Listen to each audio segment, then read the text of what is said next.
தலைவர் பழனி பாபா மாணவர்களையும் மாவீரன் திப்பு சுல்தானின் மாணவர்களையும் ஒருங்கிணைத்து மிகச் சிறப்பாக ஒழுங்கு செய்யப்பட்டு நாளைய இளைய தலைமுறைக்கு நம்முடைய வரலாற்றை எடுத்துக் கூறுகின்ற ஒரு மாபெரும் கூட்டமாக இதை தலைமையேற்று நடத்திக் கொண்டிருக்கின்ற தமிழக வாழ்வுரிமை கட்சியின் மாநில இளைஞரணியின் துணை செயலாளர் தமிழக வாழ்வுரிமை கட்சியின் பழனி பாபா அருமை நண்பர் மன்சூர் அலிகான் அவர்களுக்கும் இந்த நிகழ்ச்சியில் தூத்துக்குடியிலிருந்து வருகிறது நம்மோடு இணைந்து சிறப்புரையாற்ற வருகிறது கொண்டிருக்கின்ற நான் தமிழர் ஆட்சிக் கழகம் என்னும் கட்சியின் கொடியை அறிமுகம் செய்து தொடங்கி வைத்து இன்றைக்கு தென் மாவட்டங்களில் வளர்ந்து வருகின்ற ஒரு தமிழ் தேசியத்தின் நம்பிக்கைக்குரிய தளபதி எஸ்.ஆர். பாண்டியன் அவர்களையும் எனக்கு முன்னால் மிகச் சிறப்பாக குறுகிய நேரத்தில் பழனி பாபா அவர்களை பற்றியும் திப்பு சுல்தான் வீரத்தை பற்றியும் எமது தமிழக தேசிய தலைவர் அவர்களை பற்றியும் தோழர் தமிழரசன் அவர்களை பற்றியும் மிக சரியான புரிதலோடு இஸ்லாமிய உறவுகளில் ஒரு பெண் ஆளுமையாக தமிழ்நாடு மண்ணுரிமை கட்சி என்னும் இயக்கத்தை தொடங்கி தலைமையேற்று நடத்திக் கொண்டிருக்கின்ற அருமை சகோதரர் ஷஹீன் பாத்திமா அவர்களே, இந்த நிகழ்ச்சியில் கலந்து கொண்டிருக்கின்ற இதை ஒழுங்கு செய்து கொண்டிருக்கிற தமிழக வாழ்வுரிமை கட்சியின் தலைமை நிலைய செயலாளர் அருமை சகோதரர் கனல் கண்ணன் அவர்களே, ஊடகப் பிரிவு ஒருங்கிணைப்பாளர் அருமை தம்பி குமரவேல் அவர்களே, கிருஷ்ணகிரி ஒருங்கிணைந்த மாவட்டத்தினுடைய பொறுப்பாளர் அருமை சகோதரர் நெப்போலியன் அவர்களே, நம்முடைய தகவல் தொழில்நுட்ப பிரிவினுடைய ஒருங்கிணைப்பாளர் அருமை தம்பி பிரபாகரன் அவர்களே, மாநில தொழிற்சங்கத்தினுடைய துணை செயலாளர் அருமை தம்பி சீனிவாசன் அவர்களே, சுற்றுச்சூழல் பாசறையினுடைய மாநில செயலாளர் ஐயப்பன் அவர்களே, கட்சியின் மூத்த முன்னோடிகள் அருமை சகோதரர் மாநில செயற்குழு உறுப்பினர் ரமேஷ் அவர்களே, செந்தில் அவர்களே, எனக்கு முன்னால் பேசி அமர்ந்திருக்கின்ற மாநில கொள்கை பரப்பினுடைய செயலாளர் அருமை சகோதரர் தாரை செந்தில்குமார் அவர்களே, துணை செயலாளர் தங்கை இலக்கியா அவர்களே, இங்கு தமிழக வாழ்வுரிமை கட்சிக்கு கொள்கை பிரகடனம் செய்வதற்கு கொடையாக கடும்பணியாற்றி வருகின்ற அருமை தம்பி நம்முடைய திருவொற்றியூர் மாரிமுத்து மாநில கொள்கை வழக்கணி தலைவர் அவர்களே, விவசாய சங்கத்தின் மாநில துணை செயலாளர் செந்தில் முருகன் அவர்களே, வழக்கறிஞரின் துணை செயலாளர் சக்தி அவர்களே, வணிகர் சங்கங்களின் துணை செயலாளர் சபரி அவர்களே, மாநில மகளிரணி துணை செயலாளர் கல்பனா அவர்களே, நம்முடைய தமிழக வாழ்வுரிமை கட்சியின்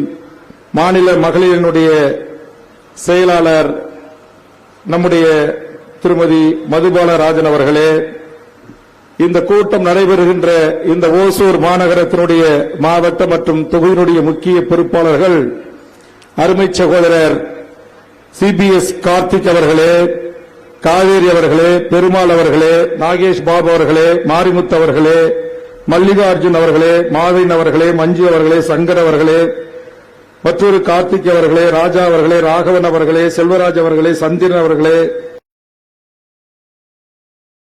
மாஸ் அவர்களே, விஜயகுமார் அவர்களே, உமேஷ் அவர்களே, பவுன்ராஜ் அவர்களே, சோபன் அவர்களே, பாபு அவர்களே, தினேஷ் அவர்களே, விஸ்வநாதன் அவர்களே, கனகராஜ் அவர்களே, மாதேஷ் அவர்களே, ஆறுமுகம் அவர்களே, பிரபு அவர்களே, கோவிந்தராஜ் அவர்களே, இம்ரான் அவர்களே, குமார் அவர்களே, யுவராஜ் அவர்களே, ரோஹித் அவர்களே, கிருஷ்ணமூர்த்தி அவர்களே, ராவண கண்ணன் அவர்களே, மற்றொரு விஸ்வநாதன் அவர்களே, அருகாமை தொகுதியான தளி தொகுதியினுடைய பொறுப்பாளர் அருமை சகோதரர் தொகுதி செயலாளர் கரிகாலன் அஜித் அவர்களே, அருமை சகோதரர் தலைவர் அருமை தம்பி பாருகான் அவர்களே, தொகுதி தலைவர் மலர்மன்னன் அவர்களே, ஜான் மேரி அவர்களே, லட்சுமணன் அவர்களே, முபாரக் பாட்ஷா அவர்களே, சண்முக வடிவேல் அவர்களே, கிருஷ்ணகிரி தொகுதி பொறுப்பாளர் அருமை தம்பி சூரிய பிரகாஷ் அவர்களே, திருமூர்த்தி செயலாளர் அவர்களே, ராஜேஷ் கண்ணன் அவர்களே, ரவிக்குமார் அவர்களே, ஜெகன் அவர்களே, அகிலன் அவர்களே, அருமை தம்பி ஊடகப் பிரிவு நரேந்திரன் அவர்களே, திருப்பதி அவர்களே, சபரி அவர்களே, வேப்பனப்பள்ளி தொகுதியின் பொறுப்பாளர்கள்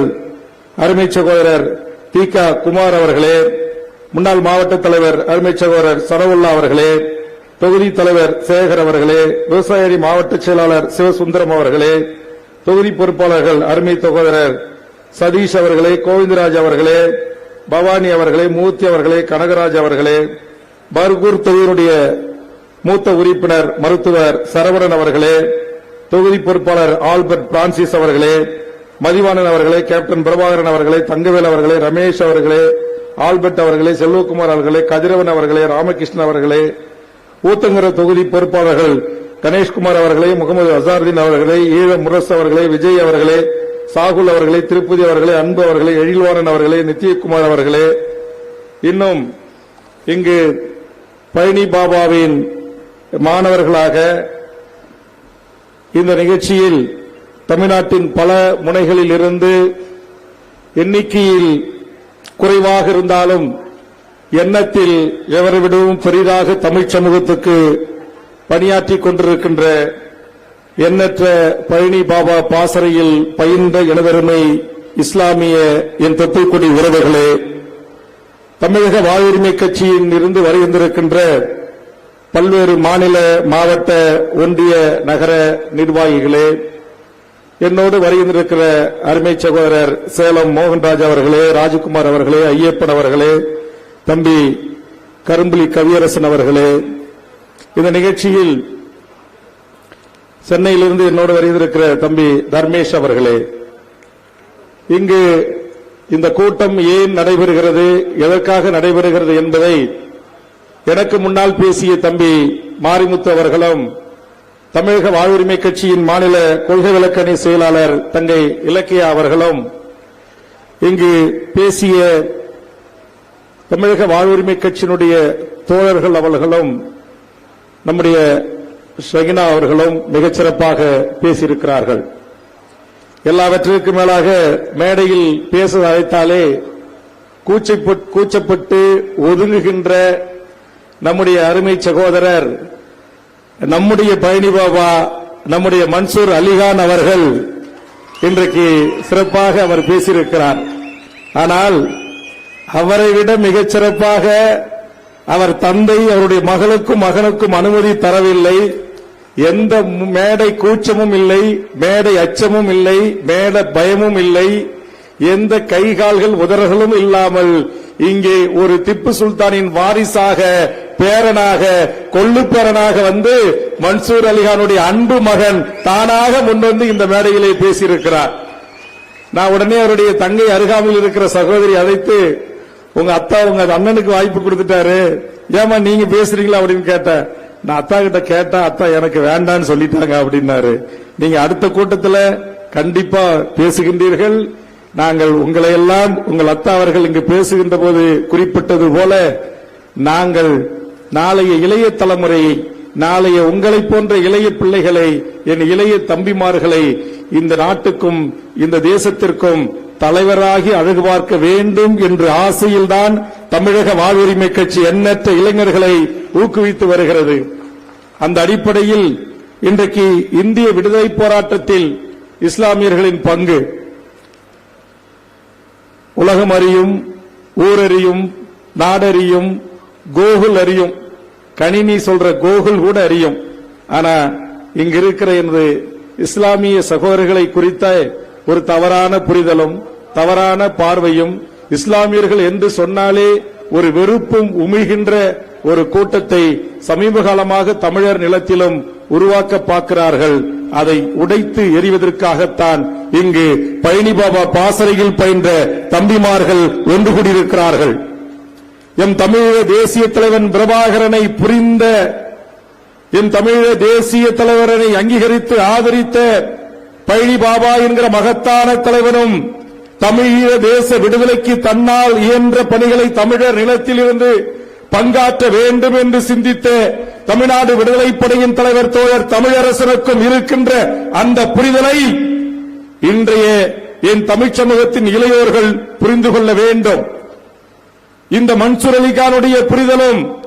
இங்கே இருக்கிற ஏனைய இஸ்லாமிய தம்பிமார்களுக்கு ஏற்பட்டிருக்கிற புரிதலும் இந்த மண்ணில் வாழ்கின்ற கோடிக்கணக்கான என் இஸ்லாமிய உறவுகளுக்கும் ஏற்பட வேண்டும் என்பதுதான் தமிழக வாழ்வுரிமை கட்சியின் வேண்டுகோள். ஏன் இவர்கள் இருவரும் யார்? இவர்கள் இருவரும் இந்த தமிழ் சமூகம் ஈண்டெடுத்த இந்த மண்ணின் பூர்வீகுடி மண்ணின் மைந்தர்கள். இவர்கள் இருவரும் எப்படி ஒவ்வொரு போராட்ட களத்திலும் ஒவ்வொரு ஆதரித்தார்கள், ஆதரித்து நின்றார்கள். லட்சக்கணக்கான இஸ்லாமியர்கள் கூடுகின்ற மாநாடுகளில், கூட்டங்களில் தமிழ்நாடு விடுதலைப் படையினுடைய ஒரு தனிநாடு கோரிக்கை முன்வைத்து போராடுகின்ற ஒரு வீரம் செறிந்த விடுதலை போராட்டத்தை தமிழ்நாட்டில் துவங்கிய அந்த புலவர் கல்வி பெருமாள் என்கிற மகத்தான தலைவனை கொண்டு போய் சேர்க்க வேண்டும் என்கிற எண்ணம் ஏன் பழனி பாபாவுக்கு வந்தது? ஏன் பழனி பாபாவை ஒரு இஸ்லாமிய வட்டத்திற்குள் முடக்காமல் தமிழ்நாடு முழுவதும் இல்ல உலகம் முழுவதும் வாழ்கின்ற தமிழர்களின் நம்பிக்கைக்குரிய மகத்தான ஒரு தலைவன் என்று தமிழரசன் போற்ற வேண்டிய அவசியம் என்ன என்பதை இன்றைய இஸ்லாமிய உறவுகள் புரிந்து கொள்ள வேண்டும். இந்த இரண்டு தலைவர்களும் மிகச் சரியான புரிதலோடு, மிக தெளிவான சிந்தனையோடு தமிழ் ஈழ விடுதலை போராட்டத்தை பார்த்தார்கள். அதைத்தான் இங்கே என் தம்பி மன்சூர் அலிகானும் பின்தொடர்கிறார், என் தங்கை ஷகினா பானு அவர்களும் பின்தொடர்கிறார். ஆனால் ஏனைய இஸ்லாமிய உறவுகள் ஏதோ தமிழ்நாடு விடுதலைப்படை என்று சொன்னால் அது அந்நியம், ஏதோ பிரபாகரன் என்று சொன்னால் அது இலங்கை தீவில் நடைபெறுகின்ற ஈழப் போராட்டம் என்ற புரிதலில் இருந்த இங்கிருக்கிற இஸ்லாமிய உறவுகளை நீயும் நானும் எப்படி உறவோ, நீயும் நானும் எப்படி இரத்த உறவோ, அதே போன்றுதான் தமிழரசனும் பழனி பாபாவும் சகோதரன், அதே போன்றுதான் தமிழீழ தேசிய தலைவன் பிரபாகரனும் விடுதலை புலிகளின் வீரம் செறிந்த விடுதலை போராட்டமும் அது ஒடுக்கப்பட்ட இன்றைக்கு ரசிக்கப்படுகின்ற அந்த மொழிவழி சிறுபான்மை மக்களின் உரிமைகளுக்கான விடுதலை போர் என்று இந்த மண்ணில் ஒரு தலைவன் அறிவித்தான் என்று சொன்னால் அது பழனி பாபா என்கிற மகத்தான தலைவன். அந்த புரிதல் என்னோடு இருக்கிற இஸ்லாமிய உறவுகளுக்கும் தமிழர் நிலத்தில் அரசியல் செய்யக்கூடிய தலைவர்களுக்கும் வர வேண்டும். ஏன் வர வேண்டும்? இன்னைக்கு நம்மளை எப்படியாச்சும் புரித்தாள்றான், எப்படியாச்சும் சண்டையை மூட்டி விடணும்னு பார்க்கிறான். அந்த சண்டை மூட்டிலிருந்து இந்த மக்களை அறிவு புகட்டிய தலைவர்கள், அறிவு சார்ந்து சிந்திக்க தூண்டியவர்கள். நீ ஜவஹர்லால் நேரு எடுத்துக்கு, இந்திரா காந்தி எடுத்துக்கு, தமிழ்நாட்டில் இருந்த இந்திய நாட்டில் பிரதமராக இருந்த ராஜீவ் காந்தி எடுத்துக்கு, எந்த தலைவனாக இருந்தாலும் அவர்களுடைய கொள்கைகளை, அவருடைய இந்திய நாட்டை வழிநடத்தி செல்கின்ற விதங்களை இந்த மண்ணில் எந்த பதவியுமே இல்லாமல் ஒரு தலைவன் துணிஞ்சு நெஞ்சுரத்தோடு இந்தியா முழுவதும் கேள்வி எழுப்பக்கூடியவன். ஏன் உலகத் தலைவர்களோடு ஒப்பிட்டு கேள்வி எழுப்பக்கூடிய ஒரு அறிவார்ந்த இஸ்லாமிய போராளியாக திகழ்ந்த ஒரே தலைவன். எத்தனை வழக்குகள் வாழ்ந்தாலும், எத்தனை கைதிகள் தொடர்ந்தாலும், எத்தனை தடா புடாக்கள் அவர் மீது வாழ்ந்தாலும் நெஞ்சுரத்தோடு ஒரு புலியாக திப்பு சுல்தானின் வாரிசாக இந்த மண்ணில் தமிழ்நாடு முழுவதும் உலகம் முழுவதும் சுழன்று சுழன்று பேசிய மகத்தான போராளிதான் நம்முடைய மாவீரன். யாரு? நம்முடைய பழனி பாபா. இன்னைக்கு அவர் நம்மோடு இல்ல. அதே மாதிரிதான் இந்திய அரசு எத்தனை ஒடுக்குமுறைகளை, அடக்குமுறை சட்டங்களை ஏவினாலும், எத்தனை தாக்குதல்களை உள்ளுக்கு ஆளானாலும் தொடர்ந்து தான் ஏற்றுக்கொண்ட தமிழர் நிலத்திற்கான தமிழ் தேசிய அரசியலுக்கான களத்தில் கடைசி மூச்சு வரை ஆதிக்க அரச பயங்கரவாதத்தை எதிர்த்து அந்த மண்ணில் விதையாக எங்கள் மண்ணில் பொன்பரப்பில் விழுந்த மகத்தான தமிழ் தேசிய போராளிதான் தோழர் தமிழரசன். சாதி ஒழிப்பே தமிழ் தேசியத்தின் விடுதலை என்று சொன்னார். எனதருமை இஸ்லாமிய உறவுகளின் இணக்கம் இல்லாமல், இஸ்லாமிய மக்களின் ஆதரவு இல்லாமல், இஸ்லாமிய மக்களுடைய அன்பில்லாமல் இங்கு தமிழ் தேசிய விடுதலை சாத்தியம் இல்லை என்று அரசியல் வகுப்பெடுத்த அரசியல் புரிதலுள்ள மகத்தான தலைவன் தான் நம்முடைய தோழர் தமிழரசன் என்கிற தமிழ் தேசிய போராளி. ஆனா இது எதுவுமே தெரியாம இந்த நாட்டில் இருக்கிற சங்கிகள் என்று சொல்லக்கூடிய RSS கும்பல்கள், இந்து மத வெறியர்கள் இங்கே இந்துவாக பிறந்தவனும் இஸ்லாமியாக பிறந்தவனும் எப்படி ஒரு தாய் மக்களாக, அண்ணன் தம்பியாக, மாமன் மச்சானாக, மைத்துனராக கட்டி தழுவி ஆற முத்தமிட்டுக் கொள்கின்ற ஒரு பாச பிணைப்போடு இந்த மண்ணில் வாழ்ந்திருக்கிறார்கள். நமக்கு முன்னெத்தி ஏறுகளாக வழிகாட்டி இருக்கிறார்கள். சரி, இவர்கள் வழிகாட்டுவதற்கு யார் காரணம்? இவர்கள் வழிகாட்டுவதற்கு நமக்கு நம்முடைய கப்பல் ஓட்டி தமிழன் வாவு சிதம்பரம் பிள்ளை என்கிற இந்த சங்கிகள் சொல்லுகின்ற அந்த இந்துவாக பிறந்திட்ட அந்த வாவு சிதம்பரனார் பிள்ளை அவர்கள் ஆதிக்க இங்கிலாந்தை சேர்ந்த வெள்ளையனை எதிர்த்து விடுதலை போரில் களமாடுவதற்கு தியாகம் செய்திட்ட நம்முடைய மான மறவர்கள் யார்? அந்த மான மறவர்களுக்கு உதவி செய்தது யார்? அந்த மான மறவர்களுக்கு கப்பல் வாங்குவதற்கு அன்றைக்கே சுதந்திர இந்தியாவின் விடுதலை வேட்கை போராட்டத்தில் லட்சக்கணக்கான ரூபாயை கொடையாக அள்ளி கொடுத்தது யார்? அது எல்லாம் என் இஸ்லாமிய உறவுகள். நாம் எண்ணி பார்க்க வேண்டும்.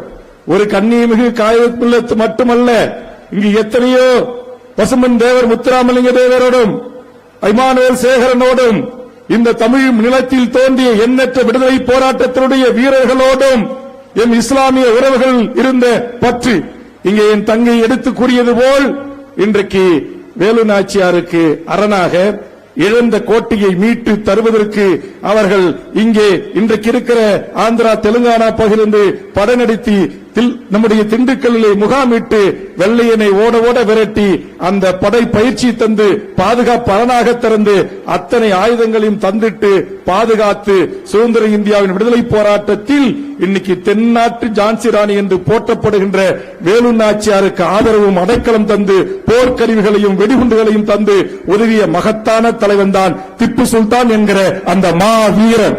ஆக இன்னைக்கு மன்சூருக்கு எனக்கு உறவு இல்ல, இங்க இருக்கிற சனாவுல்லாவுக்கு எனக்கு இன்னைக்கு உறவு இல்ல. இன்னைக்கு எண்ணற்ற எனது இஸ்லாமிய உறவுகள் நம்முடைய கிருஷ்ணகிரி ஹிதர் பிஸ்மி இங்க பாருங்க, பழனி பாபா பாசறை பாடல் எங்க விருத்தாச்சலத்திலிருந்து வந்திருக்கிறாங்க, மதுரையிலிருந்து வந்திருக்கிறாங்க, தேனியிலிருந்து வந்திருக்கிறாங்க, திண்டுக்கல்ல இருந்து வந்திருக்காங்க, திருச்சியிலிருந்து வந்திருக்கிறாங்க. இங்க தமிழ்நாடு முழுவதும் பழனி பாபாவின் பாசறையின் மீது அவங்க எந்த அரசியல் கட்சி தலைவர் அதெல்லாம் கிடையாது. நாங்கள் பிறந்த இந்த சமகாலத்தில் இந்த இஸ்லாமிய மக்களுடைய ஒற்றை ஒரு ஆண்மை வீரம் செறிந்த ஒரு மகத்தான தலைவனாக, எத்தனை வழக்குகள் போட்டாலும் அஞ்சாத ஒரு தலைவனாக, எத்தனை அடக்குமுறைகள் கட்டுவித்து விட்டாலும் அடங்காத ஒரு தலைவனாக, ஒரு பெரும் நெருப்பாக, பெரும் ஒரு பூபாலமாக இந்த இஸ்லாமிய இன்றைய இளைய தலைமுறைகளுக்கு தலைவனாக வாழ்ந்த காலத்தில் உண்மையும் நேர்மையுமாக காசு பணம் எம்ஜிஆர் வாடா போடான்னு பேசின தலைவன் தமிழ்நாட்டில் யாராச்சும் பாத்திருக்கீங்களா? கேள்விப்பட்டிருக்கீங்களா? அந்த எம்ஜி ராமச்சந்திர பையனை நான் இதை சொன்ன அவன் கேட்கல அப்படின்னு பேசுவார் மேடையில. அம்மையார் ஜெயலலிதாவை எப்படி பேசினார் உங்களுக்கு தெரியும். டே ராஜீவ் காந்தி, டே மிஸ்டர் ராஜீவ் காந்தி அப்படி என்று பேசிய தலைவன்.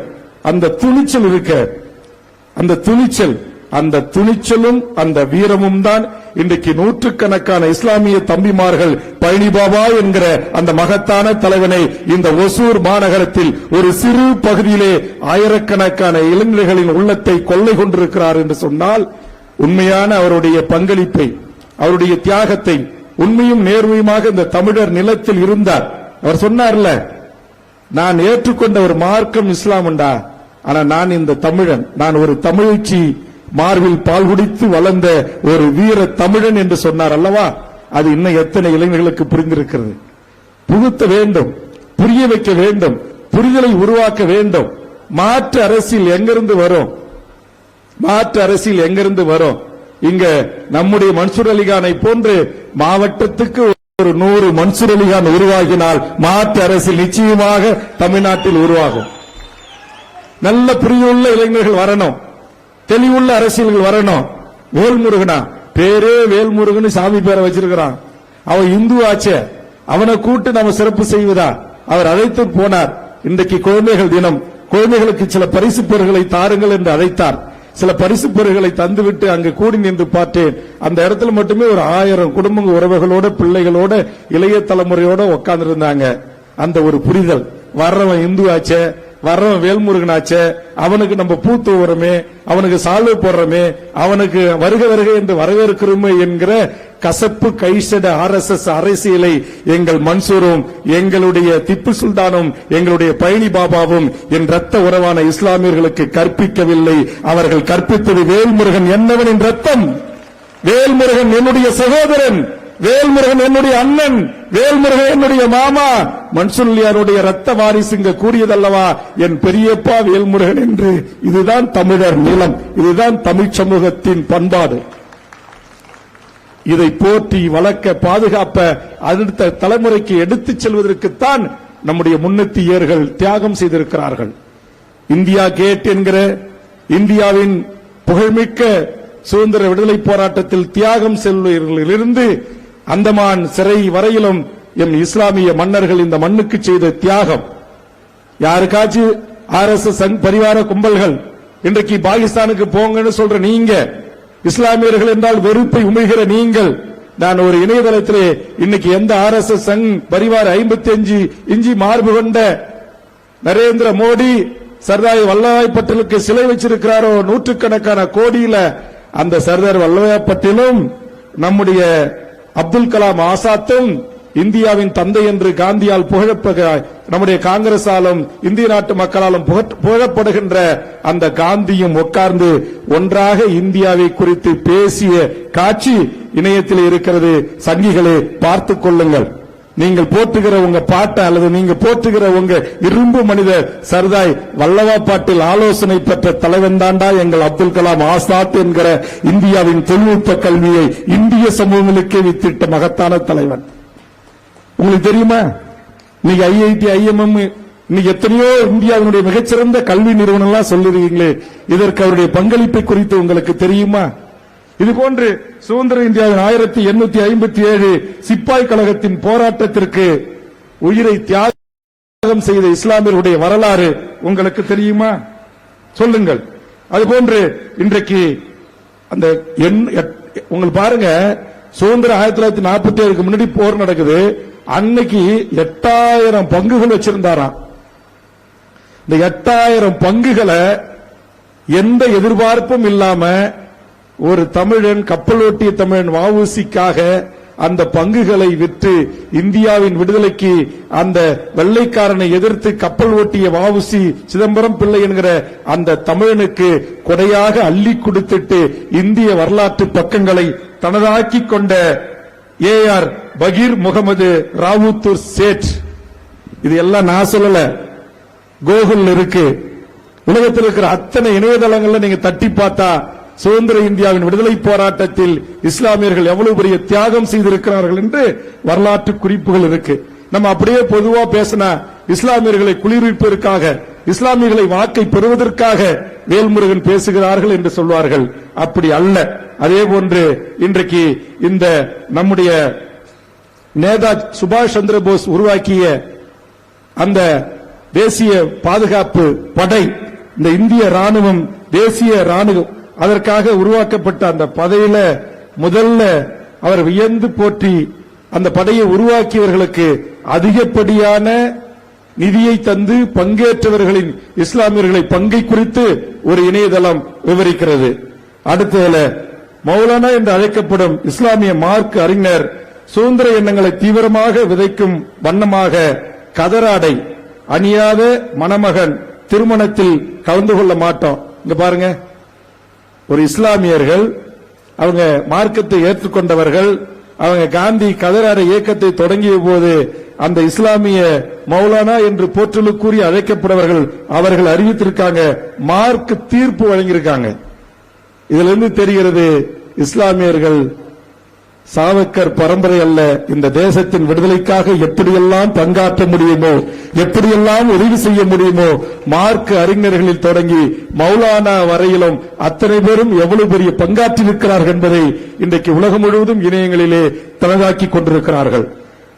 வீடு வீடாக சென்று சுதந்திர கீதங்களை பாடினார்கள். எல்லாவற்றிற்கும் மேலாக ஏற்கனவே நான் ஒசூர் கூட்டத்திலே சொன்னேன், இன்றைக்கு அகோச அந்த சக்கரங்கள் பொறிக்கப்பட்டு மூவர்ண எமது தேசிய கொடி பட்டொலி வீசி கம்பீரமாக பறக்கிறதே, அதை உருவாக்கியவர், அதை வடிவமைத்தவர் சுரையா தியாபிஜி என்கிற என் இஸ்லாமிய தாய் என்பது இன்றைய இந்திய RSS சங்கி கும்பல்களே உங்களுக்கு தெரியுமா?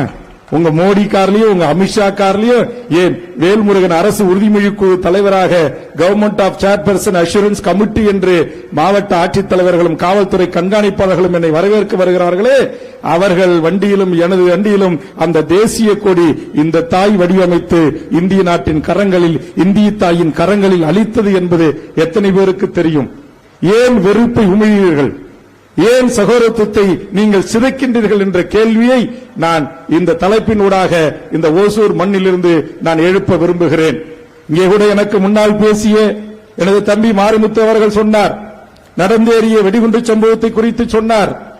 அங்கே பீகாரிலே தேர்தலிலே, முதல் கட்ட தேர்தலிலே என்ன ரிசல்ட் கிடைக்குமோ என்று அஞ்சிய கூட்டம் இரண்டாம் கட்ட தேர்தலுக்கு முன்பாக ஒரு 6 ஸ்டேட்டை தாண்டி, இந்தியாவுடைய ராணுவத்தை தாண்டி, BSF என்ற பார்டர் செக்யூரிட்டி போர்ஸை தாண்டி, CAF என்று சொல்லக்கூடிய சென்ட்ரல் இண்டஸ்ட்ரியல் செக்யூரிட்டி போர்ஸை தாண்டி, தரப்படையை தாண்டி, விமானப்படையை தாண்டி, கப்பல் படையை தாண்டி, இந்திய நாட்டின் தலைமை அமைச்சரும் இந்திய நாட்டுடைய ஜனாதிபதிகளும் வீற்றிருக்கிற டெல்லி மாநகரத்திற்குள் ஒரு கார் குண்டு வெடித்தது என்று சொல்லுகின்றீர்களே, அந்த அளவுக்கு பாதுகாப்பு அற்ற இந்தியாவை வைத்திருப்பது உங்களுக்கு அவமானம் அல்லவா? இந்திய நாட்டின் உள்துறை அமைச்சர் அவர்களே, இந்திய நாட்டின் பாதுகாப்புத்துறை அமைச்சர் அவர்களே, இத்தனை மாநிலங்களை தாண்டி, இத்தனை காவல்துறையை தாண்டி RAW இருக்கிறது, IB என்கிற இன்டெலிஜென்ஸ் பியூரோ இருக்கிறது, ஒவ்வொரு மாநிலத்திலும் அந்த நாட்டுடைய தீவிரவாத கண்காணிப்பு பிரிவுகள் இருக்கிறது, ST அமைப்புகள் இருக்கிறது, பல்வேறு கண்காணிப்பு அமைப்புகள் இருக்கிறது, உளவு நிறுவனங்கள் இருக்கிறது. இத்தனையும் தாண்டி அங்கே இந்த சம்பவம் நடைபெறுகிறது என்று சொன்னால் உங்கள் கையாளாகாத அரசு, உங்கள் நிர்வாக திறமையற்ற அரசு, நீங்கள் தான் வெட்கி தலைகுனிய வேண்டும். எங்கேயோ ஒருவன் பாதிக்கப்பட்டவன் அல்லது ஏதோ ஒரு சித்தாந்தத்திற்கு தன்னை அடிமையாக்கி கொண்டவன் செய்கின்ற ஒரு தப்புக்காக நான் சொல்லுகிறேன். இங்கே மிகப்பெரிய ஒரு தலைவர் ஒரு கருத்தை கூறியிருக்கிறார். அவர் சொல்லியிருக்கிறார்,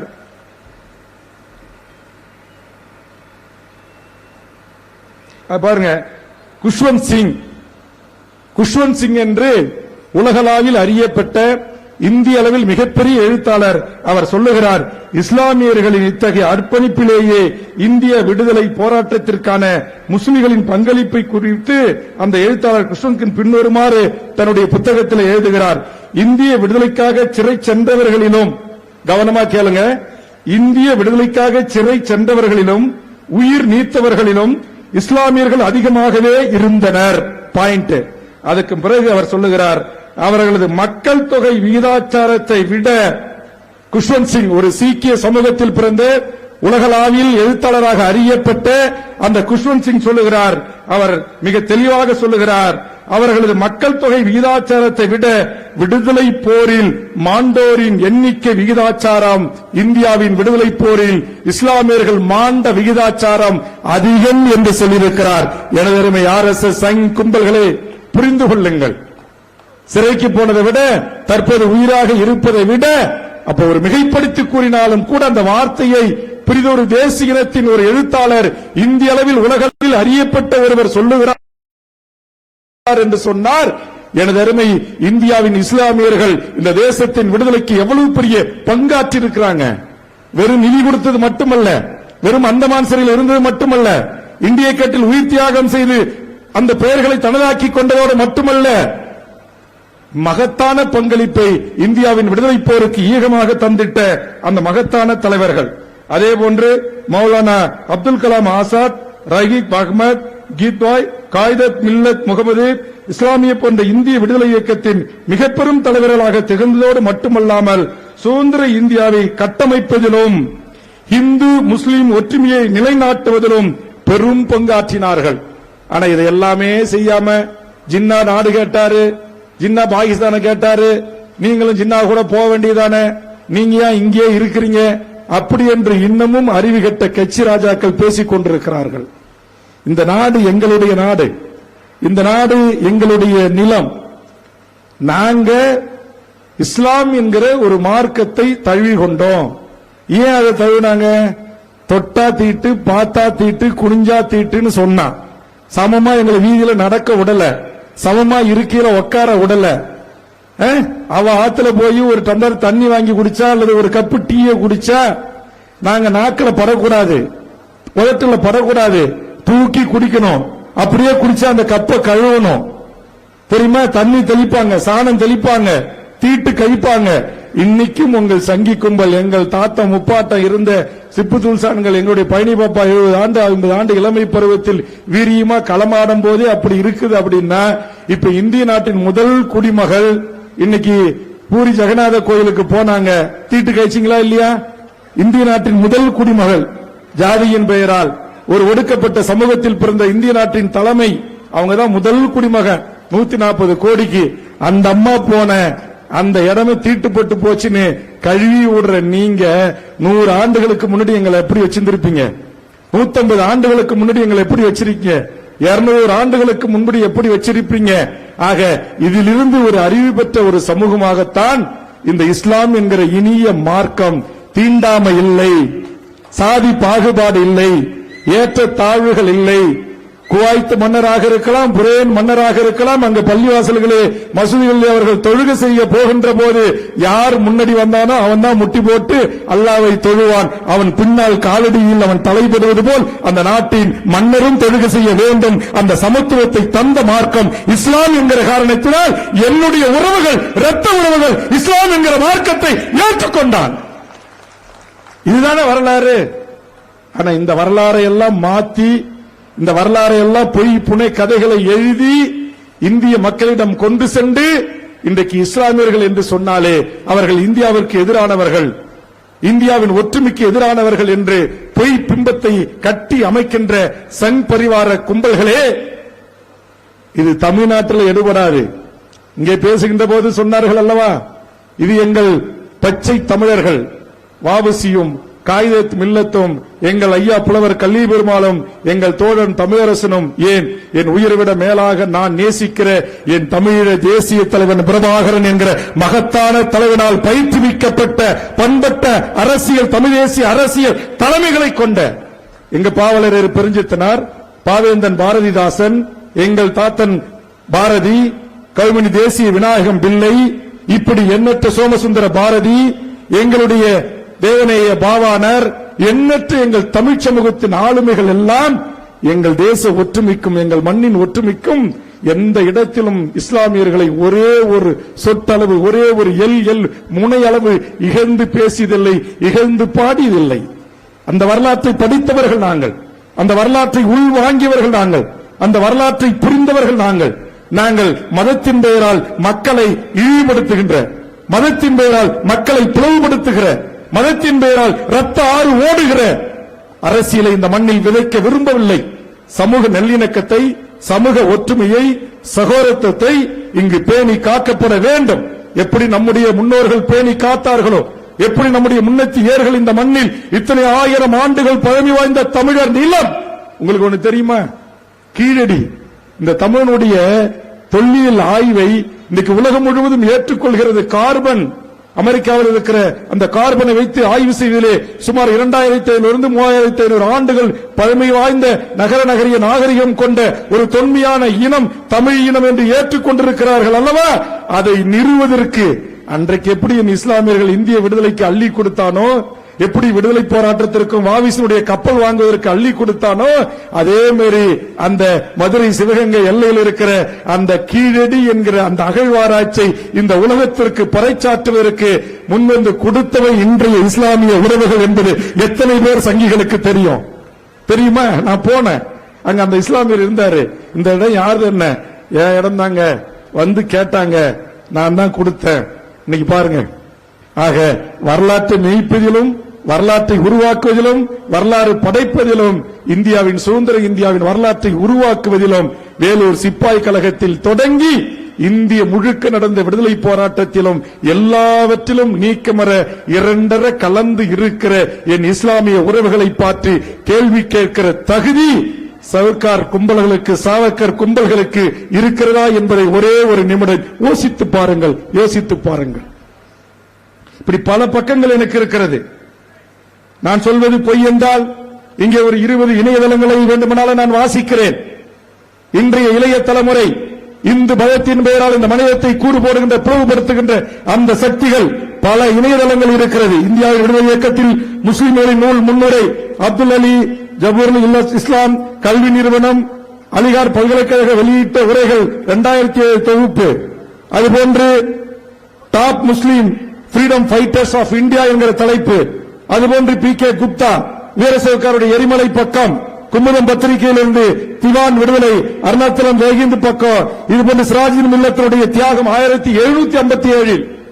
1757 தான் முதல் விடுதலை போராட்ட வரலாற்று பக்கங்களை தனதாக்கி இருக்கிறது என்று சொல்றான். ஆனா 1757 சிராஜுதீன் என்கிற மகத்தான தலைவன் இந்தியாவின் விடுதலைக்காக ஆங்கிலேயர்களை எதிர்த்து களமாடுவதற்கு தன் படைகளை அணிதிரட்டினான் என்கிற பல்ல எல்லாமே 19 கடைசியா மெம்பர் ஆஃப் ப்ரொஃபைல் என்கிற அந்த பக்கத்தில் இருந்து முத்துமால் இஸ்மாயில் என்கிற 19 இணையதளத்தில் சுதந்திர இந்தியாவின் விடுதலைக்கு வித்திட்ட இஸ்லாமியர்களின் பங்களிப்பை குறித்து, தியாகத்தை குறித்து, நிதி உதவியை குறித்து, வீரம் சிறந்த விடுதலை போராட்டத்தில் உயிர் தியாகம் செய்ததை குறித்து, அங்கங்கு மன்னர்கள் விடுதலை போராட்டத்தை நடத்திய போது நம்முடைய வேலுநாச்சியாரில் இருந்து நம்முடைய வீரமங்கை குயிலி வரையிலுமான பங்களிப்பு, மருது இருவர்களுக்கான பங்களிப்பு, நம்முடைய இந்திய சுதந்திர இந்தியா விடுதலைக்கு போராடிய அனைத்து தலைவர்களோடும் இஸ்லாமியர்கள் எவ்வளவு நட்பு பாராட்டினார்கள், எப்படி உதவிகளை தங்கினார்கள். இன்னைக்கு பீரங்கின்னு ஒண்ணு பேசுறமே, இந்த பீரங்கி இன்னைக்கு நீங்க ஹைதராபாத் போங்க, திப்பு சுல்தான் கோட்டையில் காட்சிப்படுத்தப்பட்டிருக்கிறது. அன்றைக்கே எங்களின் முப்பாட்டன். இன்னைக்கு நீ ஏதோ வேலு கம்பி எல்லாம் தூக்கி வர, நீ வீரம் பேசுறன்னா 1757 பீரங்கி வைத்து போரிட்ட எங்கள் மன்சூர் அலிகான் முப்பாட்டனுக்கு எவ்வளவு வீரம் இருக்கும், அவருடைய ஜீனுக்கு பிறந்த இங்க உட்கார்ந்து இருக்கிற எனது உறவுகளுக்கு என்ன வீரம் இருக்கும் எண்ணி பாருங்க. நீங்க நினைச்சு பாருங்க. இன்னைக்கு சும்மானாச்சும் வீதி நாங்க இஸ்லாமியர்கள் வாழ்ற இடத்துக்கு தான் ஊர்வலம் போவன்றது, அங்கதான் நாங்க போய் எங்க RSS ட்ரௌசர் போட்டுக்கிட்டு சங்கி நாங்க அணிவிப்பு நடத்துவோன்றது.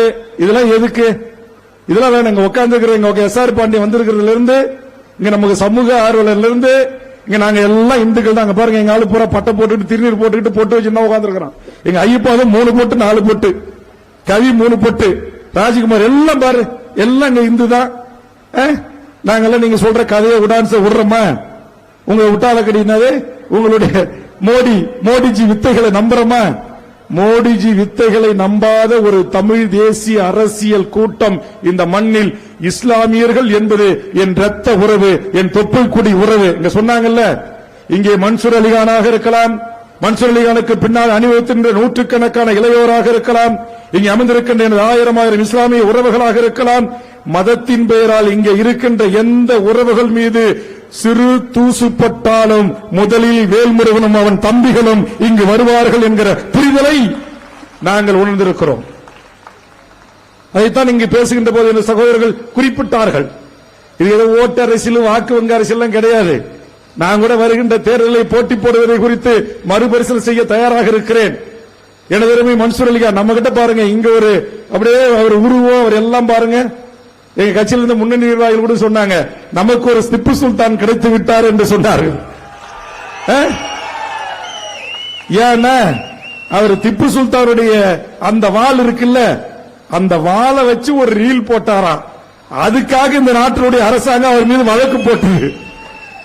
ஏண்டா, ஒரு சாதாரண வாளை வச்சு ஒரு ரீல் போட்டதுக்காகவே நீங்க வழக்கு போடுறீங்கன்னா, நாளை அவரை நிஜ திப்பு சுல்தானாக, நிஜ வாளோடு வேல்முருகன் தளபதி, படையின் தளபதியாக வருவதற்கு வாய்ப்புகள் இருக்கு. எனக்கு நான் 3 முறை எம்எல்ஏவா இருந்துட்டேன், 6 முறை தேர்தலில் சந்திச்சுட்டேன். இங்க என்ன நம்பி எண்ணற்ற 2ஆம் கட்ட என் தலைமைகள் இருக்கிறது.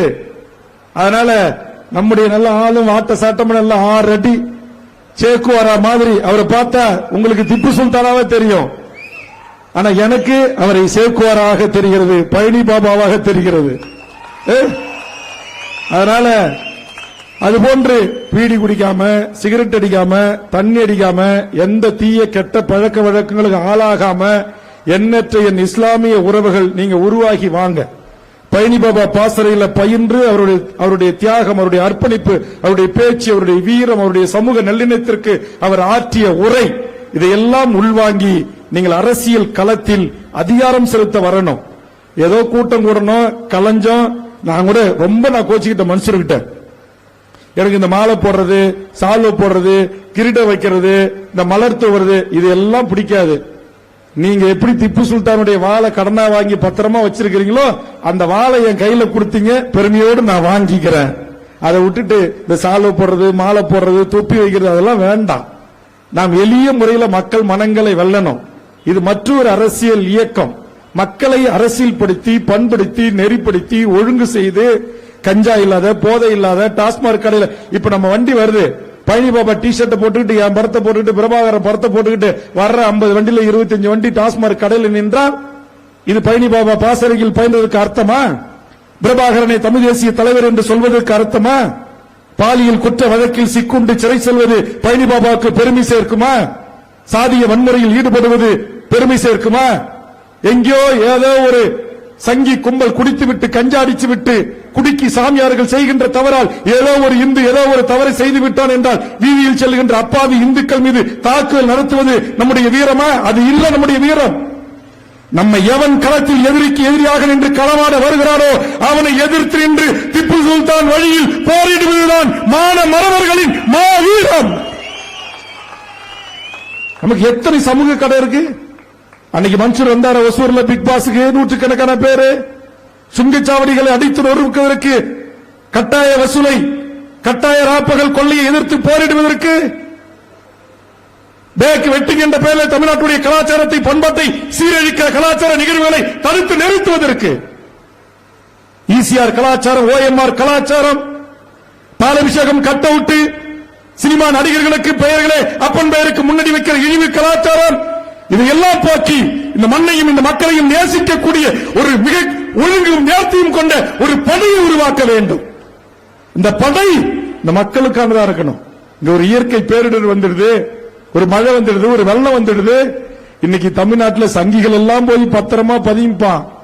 ஆனா பழனி பாபாவை தலைவராக ஏற்றுக்கொண்ட எனது அருமை சீடர்கள் தான் சுனாமியின் போதும், வர்தா புயல் போதும், ஒக்கி புயல் போதும், ஏன் தமிழுடைய பண்பாட்டு படையை மீண்டெடுப்பதற்கான ஜல்லிக்கட்டு போராட்டத்தில் ஒழுங்கு செய்வதிலும், மழை வெள்ளம் காலங்களிலும் அந்த உயிரை துச்சமென சுதந்து எத்தனையோ அவ்வாளை தன் தோளில் சுமந்து உயிரை காப்பாற்றியவர்கள் எங்கள் பழனி பாபாவின் சீடர்கள், எனது அருமை இஸ்லாமிய உறவுகள்.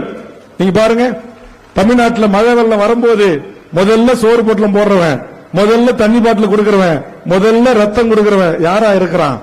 யாரா இருக்கிறான்? என் இஸ்லாமிய உறவுகளா இருக்கிறான்.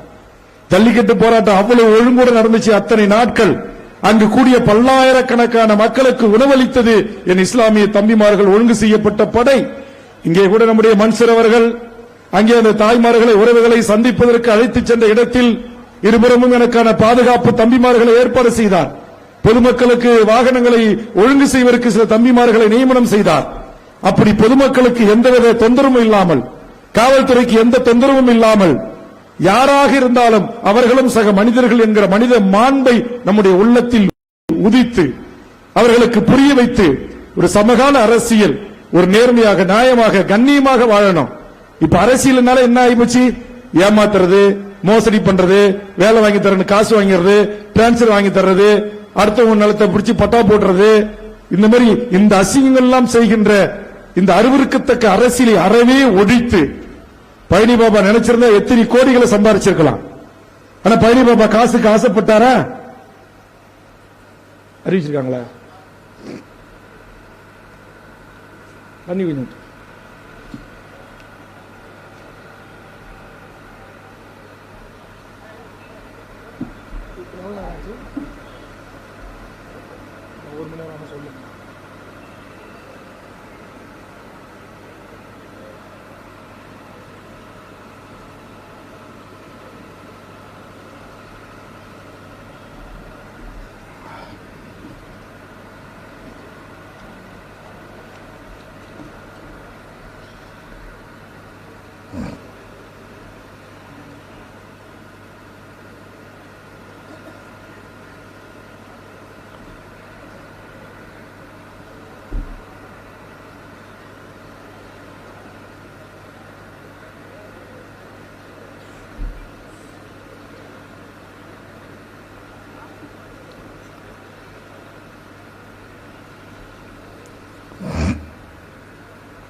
கடைசியா சார் பாண்டியன் பேசணும், அவங்க மட்டும் பேசுறேன்.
எவ்வளோ நேரம்?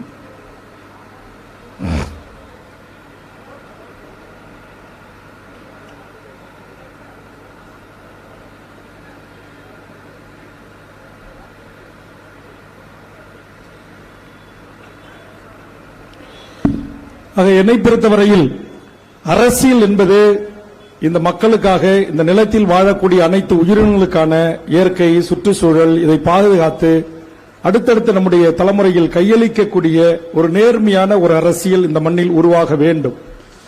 அதற்காக இங்கே நாம் சாதி மத எல்லைகளை எல்லாம் கடந்து நாம் ஒரு மனித சமூகம் நம் கண்முன்னாலே நடக்கின்ற தீங்குகளை, அநியாயங்களை, அக்கிரமங்களை, அட்டூழியங்களை, குறிப்பாக பண்பாட்டு சீரழிவுகளை, இப்ப தமிழ்நாட்டில் 186 அரசியல் கட்சி இருக்கு.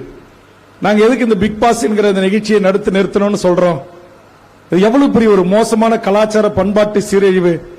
இளைய தலைமுறை எண்ணங்களை, இது போன்ற தலைவர்களை, இது போன்ற வீரம் செறிந்த விடுதலை போராட்டத்தை, நம்முடைய தியாகத்தை எடுத்து சொல்லுதான். இங்கு எத்தனை கிறிஸ்துவ அமைப்புகள், இங்கு கிறிஸ்துவ மிஷனரிகள் ஏழை எளிய மாணவ செல்வங்களுக்கு கல்வி கொடுத்திருக்கு. எத்தனை ஏழை எளிய தாய்மார்களுடைய கண்ணீரை துடைத்திருக்கு. எத்தனை நம்முடைய சமூகத்தில் இன்றைக்கு அன்ன திரசாய்களாக பல இன்றைக்கு கிறிஸ்துவ சகோதரர்கள் பங்களிப்பு ஆற்றிட்டு வராங்க.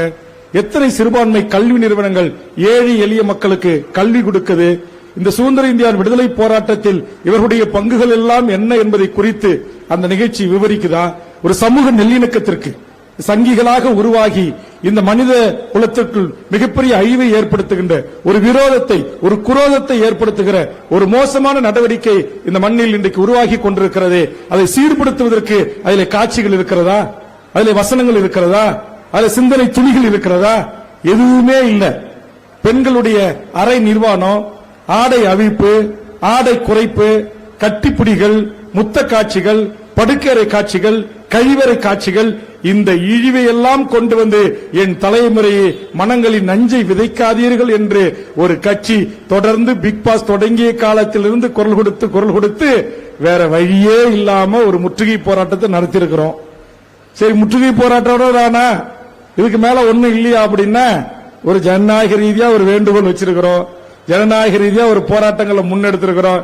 இதையும் தாண்டி ஆடை குறிப்பும் அரைகுறை வசனங்களும் காட்சி அமைப்புகளும் குரோதமும் வன்மமும் வக்கரமும் நிறைந்ததை நீங்கள் ரேட்டிங் என்பதற்காக விஜய் தொலைக்காட்சி தொடர்ந்து ஒளிபரப்பும் என்று சொன்னால் உண்மையான தமிழரசன் பிள்ளைகள், உண்மையான தமிழரசனுடைய சீடர்கள், உண்மையான மானத்தமிழன் பிரபாகரனுடைய பிள்ளைகள், உண்மையான நம்முடைய மதிப்பிற்குரிய போராளி நம்முடைய பழனி பாபாவின் மாணவர்களும் திப்பு சுல்தான் பேரன்களும் நிச்சயம் இதற்கு ஒரு முடிவை நாங்கள் கட்டுவோம். நாளைக்கு இந்த ஜனநாயக மாண்பெல்லாம் மதிக்கப்படவில்லை என்றால், இது வன்முறை போராட்டம் என்று சொன்னால் நாங்க வேற என்ன செய்யறது? வேற என்ன செய்யறது? எங்க பெண் பிள்ளைகளை பாதுகாக்க, எங்கள் அண்ணன் தம்பி உறவுமுறைகளை பாதுகாக்க, பெரியப்பா அப்பா தாத்தா பாட்டி மாமா அத்தை என்கிற உறவு முறையை சிதைக்காமல் கட்டி காப்பதற்கு நாங்க வேற வழியே தெரியல என்கிற நிலைக்கு எங்களை இந்த நாட்டின் அரசாங்கம் தள்ளிவிடக் கூடாது. விஜய் தொலைக்காட்சி நிர்வாகம் தள்ளிவிடக் கூடாது. கட்சி தொடங்கி 10 ஆண்டு காலம் டோல்கேட் முன்னாடி போராடினேன். ஏன்டா ராப்பகல் கொள்ளையை அடிக்கிறீங்க? போகும்போது 250, வரும்போது 250. பக்கத்தூர்ல இருந்து அக்கத்தூருக்கு போக முடியல, அக்கத்தூர்ல இருந்து பக்கத்தூருக்கு வர முடியல, ஒரு சாவுவாழ்வுக்கு போக முடியல, ஒரு திருமணத்துக்கு போக முடியல, ஒரு நல்லது கெட்டதுக்கு போக முடியல. இப்படி ராப்பகல் கொள்ளையில அடிக்கிறீங்களே, நீங்க தான் வண்டி வாங்கும்போது, மகிழ்ந்து வாங்கும்போது, லாரி வாங்கும்போது, பஸ் வாங்கும்போது ஆண்டு முழுவதும் லைஃப் டாக்ஸ் வாங்கிக்கிறீங்களே, அப்புறம் ஏண்டா புதுசா சாலை வரி, ஏண்டா அம்மானியும் அதானியும் கொண்டு வந்து இங்க விடுறீங்க அப்படின்னு கேட்டு கேட்டு பார்த்துட்டு கடைசியில் அதற்கு ஒரு தீர்வு கிடைக்காத போதுதான் அந்த போராட்டம் வேறு வடிவத்தை எடுத்தது. அதனால நான் சொல்றேன், எனது அருமை மன்சூராக இருக்கலாம், தம்பி நெப்போலியனாக இருக்கலாம், தம்பி குமாராக இருக்கலாம், கார்த்திகாக இருக்கலாம், சனாவுல்லாவாக இருக்கலாம், இங்கு எண்ணற்ற தமிழக வாழ்வுரிமை கட்சியினுடைய இந்த ஒருங்கிணைந்த மாவட்ட நிர்வாகிகளாக இருக்கலாம். நீங்கள் தேவையில்லாத சண்டைகளில், தேவையில்லாத சச்சரவுகளில், தேவையில்லாத பிரச்சனைகளில் உங்கள் மீது வழக்கு வரக்கூடாது. ஒரு வழக்கு உங்களுக்கு வருகிறது என்று சொன்னால் அது ஒட்டுமொத்த இந்த மனித சமூகத்திற்கு நன்மை பயக்கக்கூடியதற்காக வழக்கை சந்திக்கக்கூடிய இளையோராக நாம் இருக்க வேண்டும். நான் உள்பட அனாவசியமான சண்டை சங்கிகள் எங்கேயாச்சும் கத்திட்டு போடுற நமக்கு அதை பத்தி கவலையே இல்லை. அவனுடைய வேலை பீகார்ல எடுபடலாம், அவனுடைய எஸ்ஐஆர் பீகார்ல எடுபடலாம். இது தமிழர் நிலம், இங்க நெடுபடாது. இங்க நாங்கள் பக்குவப்பட்டிருக்கிறோம், பண்பட்டிருக்கிறோம், புரிதலோடு நாங்கள் இருக்கிறோம். நிச்சயம் உங்கள் கேப்மாரி அரசியல், கீழ்த்தரமான அரசியல், அநாகரிக அரசியல், மாட்டுக்கறி அரசியல், மதத்தின் பெயரால் அரசியல், ஒரே நாடு, ஒரே மதம், ஒரே கலாச்சாரம், ஒற்றை வாக்கு, ஒற்றை ஓட்டு, ஒரே குடும்ப அட்டை, இதையெல்லாம் கொண்டு வந்து இங்க திணிச்சு எப்படியாவது தமிழ்நாட்டை கைப்பற்றணும் என்ற உங்கள் கனவு ஒருபோதும் இப்போது சாத்தியப்படுவதற்கு வாய்ப்புகளே இல்லை. அதை சாத்தியம் இல்லாம ஆக்குவதற்காகத்தான் இளைய தலைமுறை நாங்கள் உருவாகி வருகிறோம். நாங்கள் ஒரு புரிதலுக்கு வருகிறோம். மன்சூர் நினைச்சா அவர் கூட இருக்கிற இந்த ஆயிரக்கணக்கான இளைஞரோடு திரட்டிட்டு போய் நாளைக்கு திமுகவிலே அண்ணா திமுகவிலே ஒரு சீட்டு வாங்கலாம். எங்க சிபிஎஸ் கார்த்திக் அம்மா ஏற்கனவே சுயேட்சையாக நின்று வெற்றி பெற்றிருக்கிறாங்க. அவர் நினைச்சா அவர் ஒரு 1000 பேரோட நாளைக்கு இணைகிறாரு. அவர் நினைச்சா நாளைக்கு திமுக அண்ணா திமுக போய் ஒரு மாமன்ற உறுப்பினர் ஆகலாம்.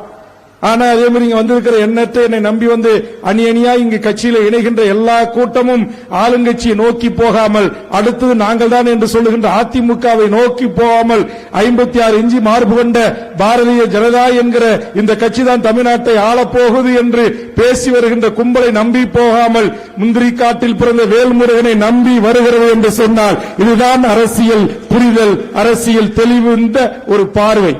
ஆக இப்படி வருகின்ற இளைஞர்களை அரசியல் படுத்தி பண்படுத்தி ஒரு புரிதலை உருவாக்கி பொதுமக்கள் முகம் சுளிக்காத வண்ணம், பொதுமக்கள் அதோ இது ஒரு கட்சியா என்று ஏளனம் பேசாத வண்ணம் பொதுமக்களின் அன்பை பெறுகின்ற கட்சியாக இங்கே நம்முடைய தொழிற்சங்கத்தின் துணை செயலாளர் கார்த்திக் அவர்கள் இந்த பகுதி மக்களுடைய குடிநீர் பிரச்சனைக்காக, சாக்கடை வசதிக்காக போராடுகிறார். மன்சூர் அவர்கள் இங்கே இருக்கிற எண்ணற்ற மக்களுக்கான பட்டா பிரச்சனைக்கு போராடுகிறார். சிபிஎஸ் கார்த்திக் பட்டா பிரச்சனைக்காக போராடுகிறார்.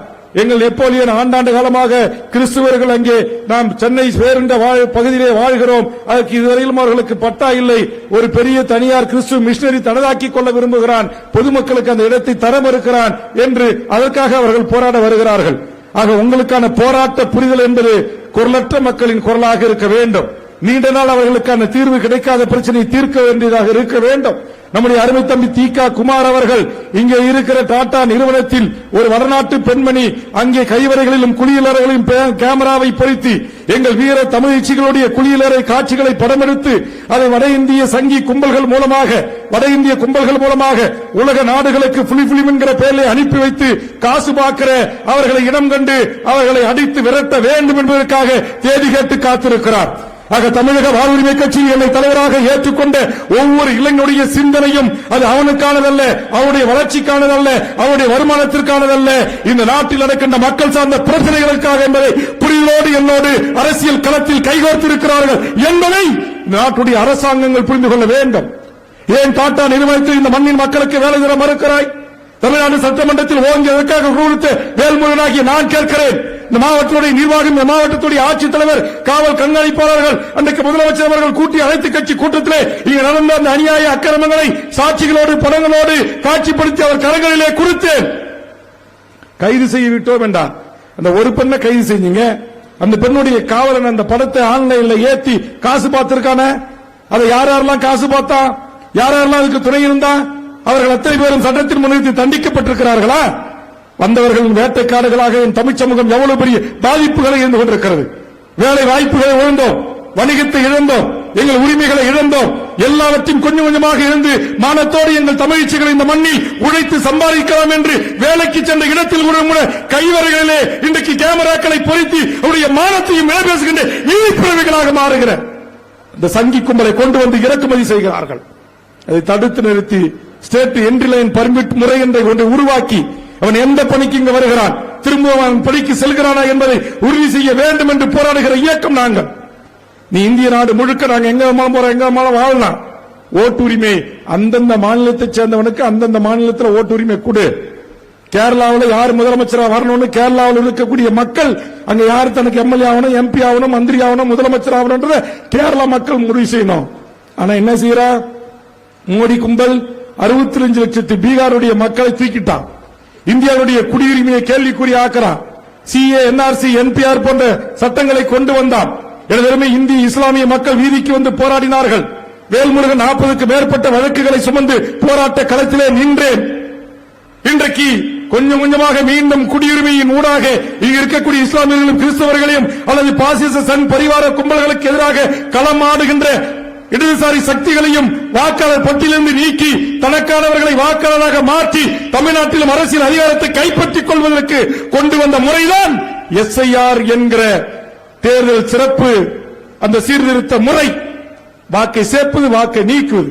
சுதந்திர இந்தியாவில் 75 ஆண்டு காலத்தில் வருவாங்க எங்க ஊருக்கு வாத்தியாருங்க, ஓட்டர் லிஸ்ட கையில் எடுத்து வருவாங்க. உயிரோடு இருக்காரா, செத்து போட்டாரா, யாரு இருக்கா கேட்பாங்க. செத்தவங்களை நீக்கிட்டு இருக்கிறவங்களை மாமா மச்சான் அத்தை சொன்னா கேட்பாங்க. ஆனா இப்ப ஒழிச்சு சம்பாதிக்க இஸ்லாமியர்களும் இங்க இருக்கிற தமிழர்களும் துபாய், சிங்கப்பூர், மலேசியா போனான்னா இவங்க வருவாங்களாம் 3 மாசத்துல. டிசம்பர் 4 வரைக்கும் அந்த 4க்குள்ள அவன் துபாயில இருந்து, சிங்கப்பூர்ல இருந்து, மலேசியால இருந்து, அமெரிக்காவில இருந்து விமான டிக்கெட் போட்டு வந்து இவங்க வாக்குரிமை சரி பார்க்கும் போது நேர் நிக்கணுமா.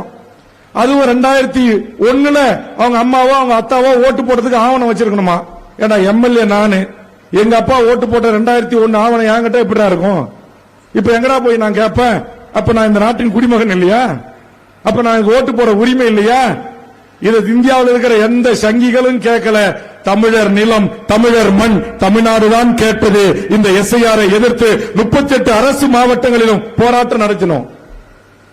சொல்றாங்க அறிவுஜீவி பிஜேபி காரங்க, தமிழ்நாடு அரசாங்கம் முதலமைச்சர் கையில தானே இருக்கு, முதலமைச்சர் தானே மாவட்ட ஆட்சித்தலைவர் போட்டிருக்கிறாருன்னு.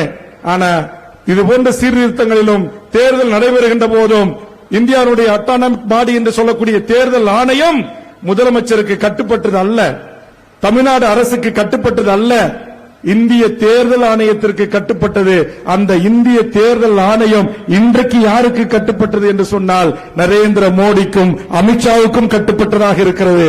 அதனாலதான் ஒரு நாட்டுடைய முதலமைச்சர் 38 மாவட்டத்தில் இந்த எஸ்ஐஆர் எதிர்த்து போராட்டம் பண்ண சொல்றாரு. நாங்க போராட்டம் பண்ணி இருக்கிறோம். 38 மாவட்டத்துக்கு முதலமைச்சர் தான் பொறுப்பு. ஆனா 38 மாவட்ட ஆட்சித்தலைவரும் இந்த விஷயத்துல கலெக்டர் பேச்சை, கலெக்டர் வந்து முதலமைச்சர் பேச்சை கேட்கல, இந்திய தேர்தல் ஆணையத்தின் பேச்சை கேட்டுதான் எஸ்ஐஆர் சீர்திருத்த பணிகள் நடந்து கொண்டிருக்கிறது. ஆக இதில் இருக்கிற 14 ஆவணங்கள், இந்த ஆவணங்களை தரவில்லை என்றால் நான் இந்த நாட்டின் குடியுரிமை அற்றவனாகி விடுவேன். இந்த நாட்டுடைய ஓட்டுரிமை அற்றவனாக ஆகி விடுவேன் என்று சொல்வது எவ்வளவு மோசமானது. அந்த மோசமான அரசியலை வைத்துதான் இன்றைக்கு பீகாரிலே பாரதிய ஜனதா என்பது மகத்தான வெற்றி பெற்றிருக்கிறாங்க. உண்மையான பீகார் மக்கள் ஓட்டு போட்டா வெற்றி பெற்றாங்க. அது ஆய்வுக்கு உட்படுத்தப்பட வேண்டும்.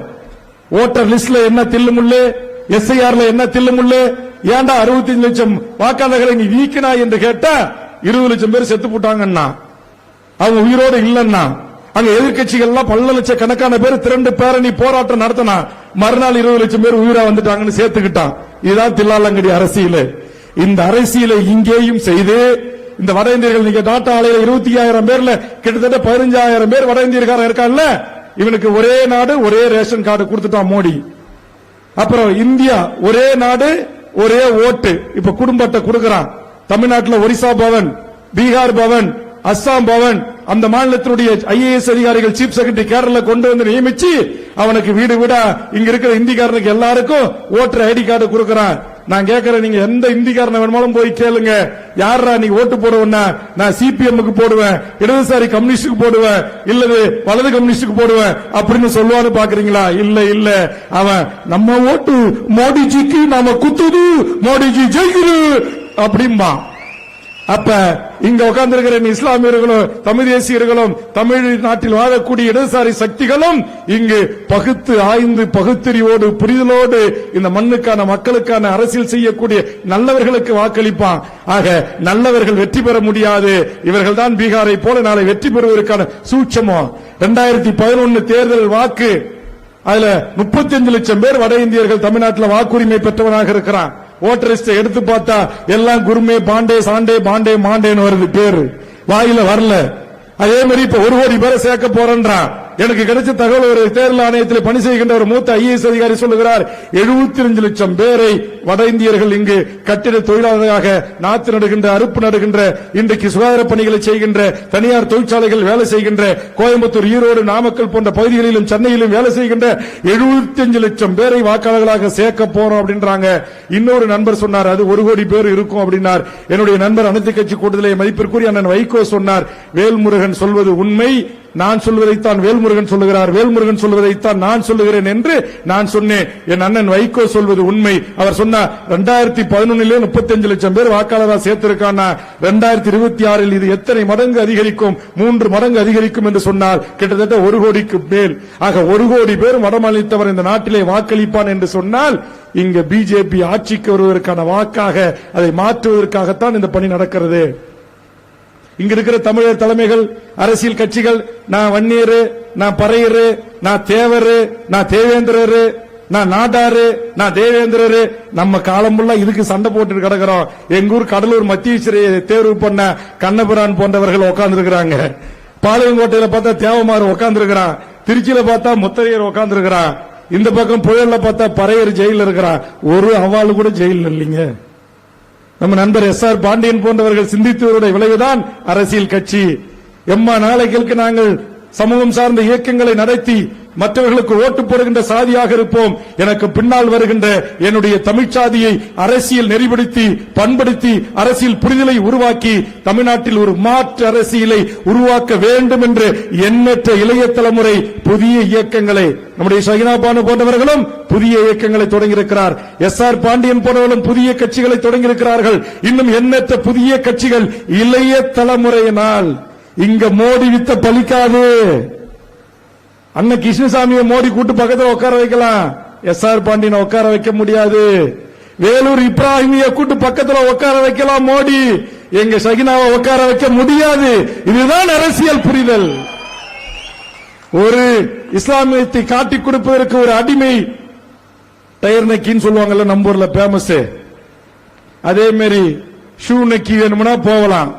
ஆனா இன்றைய இஸ்லாமிய இரவுகள், என்னுடைய மன்சூரனுடைய ஷூ அவன் வேணுமா நக்கிறதுக்கு வரலாம். இங்க உட்கார்ந்து இருக்கிற என்னுடைய உறவுகளின் காலை நக்கி பிழைப்பதற்கு நீங்கள் வரலாம். நாளைய என் இளைய தலைமுறை, இங்கே உட்கார்ந்து இருக்கிற தளபதிகளாக வீட்டிருக்கிற எண்ணற்ற என் கட்சியினுடைய நிர்வாகிகள், இங்கே மாற்று கட்சியிலிருந்து அணி அணியாக வந்து சேர்ந்த என் தம்பி நம்முடைய கரு பிரபாகரன் அவர்கள் தொடங்கி வைத்தார். அதற்கு பிறகு நம்முடைய ஐயப்பன், நம்முடைய எண்ணற்ற தோழர்கள் அணியாக இணைந்து கொண்டே இருக்கிறார்கள். தமிழ்நாடு முழுவதும் பல்வேறு அரசியல் இயக்கங்களில் இருந்து இணைந்த வண்ணமே இருக்கிறார். என்னால் தேதி தர முடியவில்லை. நாளை 18ஆம் தேதி நிகழ்ச்சி சேலத்தில் நிகழ்ச்சி, 19 ராமக்கல்ல நிகழ்ச்சி, 20ஆம் தேதி கோயம்புத்தூர் நிகழ்ச்சி. தொடர்ந்து என்னால் தேதி கொடுக்க முடியவில்லை. எல்லா இடங்களிலும் ஆயிரக்கணக்கான உறவுகள் இணைய வந்து கொண்டிருக்கிறார்களே. எதற்காக? நாங்கள் அரசியல் அறிவை, அரசியல் புரிதலை என் இளைய தலைமுறை பெற தொடங்கி இருக்கிறது. ஒரு சரியான புரிதலுக்கு என் தமிழ் சமூகம் வர தொடங்கி இருக்கிறது. இனி உங்களுடைய பாச்சாக்கள் எல்லாம் எங்கள் பாச்சாக்களிடம் பலிக்காது, மாப்பிள பலிக்காது. அதனால நான் சொல்லுகிறேன், தமிழ்நாடு முழுவதும் தமிழ் சமூகம் விழிப்புணர்வு பெற்ற சமூகமாக, வீறு கொண்ட சமூகமாக, சாதி எல்லைகளை கடந்து மத ஆச்சரியங்களை தூக்கி வைத்துவிட்டு நாங்கள் இந்த நாட்டின் பூர்வீக குடிகள், இந்த மண்ணின் மைந்தர்கள், இந்த மண்ணை ஆட்சி பரிபாலனம் செய்த மன்னர்களின் வம்சத்தினர் நாங்கள். இந்த நாட்டின் ஆட்சி உரிமை எங்களுக்கு சொந்தம். நாங்கள் ஆட்சி அதிகாரத்தை செலுத்துவதற்கு எல்லா உரிமைகளும் பெற்றவர்கள். எவனுக்கோலாம் இங்க பேரு, எவனுக்கோலாம் சிலை, எவனுக்கோலாம் மணிமண்டபம், எவன் பேர்ல அரசு கட்டிடங்கள், எவ்வளவு நாளைக்கு நாங்க பொறுப்போம்? இதையெல்லாம் நாங்கள் கணக்கு எடுக்கிறோம். இதையெல்லாம் நாங்கள் கணக்கு எடுக்கிறோம். கணக்கை எடுத்து ஒரு நாள் கணக்கு முடிப்போம். அதற்கான படைதான் பழனி பாபாவின் படை, திப்பு சுல்தானின் படை, தமிழரசனின் படை, மேதகு வேலுப்பிள்ளை பிரபாகரின் படை. அதை புரிந்து கொள்ள வேண்டும். எல்லாம் நினைக்கிறான் ஏதோ வேல்முருகன் பாட்டாளி மக்களுக்கு தனியா வந்தாரு, அவர் ஒரு கட்சியை தொடங்கி நடத்துறாரு. இது எல்லாம் அங்க போகுமா, இங்க போகுமா, ஆட்சியை பிடிக்குமா, அதிகாரத்துக்கு வருமா, மேல வளருவாங்களா? ஆமா, இன்னைக்கு தமிழ்நாட்டில் என்ன நடக்குது உங்களுக்கு தெரியும். நான் இருந்த பாட்டாளி மக்கள் கட்சியில் என்ன நடக்குது, அதிமுகவில் என்ன நடக்குது, பனையூர் கட்சியில் என்ன நடக்குது, பாரதிய ஜனதாவில் இன்னைக்கு அண்ணாமலை என்ன, நான் அப்படியே உத்தம புத்தரன், நான் லஞ்சம் வாங்க மாட்டேன், நான் ஊழல் செய்ய மாட்டேன். இன்னைக்கு தொலைக்காட்சியில் ஒத்துக்கிட்டாரு. ஆமா, நானும் ஒரு மனிதன் தாங்க, நானும் ரியல் எஸ்டேட் வணிகம் செய்யறதாங்க, காசு வேணும் இல்லங்க, துட்டு துட்டு துட்டு மணி மணி மணி வேணும் இல்லங்க. அப்ப உன்னை நம்பி இளைய தலைமுறையும் இன்றைக்கு எங்களை நோக்கி வந்து கொண்டிருக்கிறான். நாங்கள் காசு காசுப்படலை. என் சகோதரி சொன்னது போல் இங்க பாருங்க, ரத்தத்தோட தான் சேரும், உறவுகள் உறவோடு தான் சேரும். அவங்க சொன்னாங்க, நான் கட்சி தொடங்கி யாருகிட்டையும் போய் நிதி கேட்கல, நான் சொந்தமா என் கட்சி என் தொண்டர்களை நம்பி நான் கட்சி நடத்துறேன்னாங்க. அதே மாதிரிதான் சகோதரி வேல்முருகனும் தமிழ்நாட்டில் எந்த கார்பெட் பொருள் முதலாளிகளிடத்திலும் இதுவரையிலும் ஒரே ஒரு ரூபாய் நன்கொடை புத்தகம் அளித்து காசு தாருங்கன்னு வாங்கல.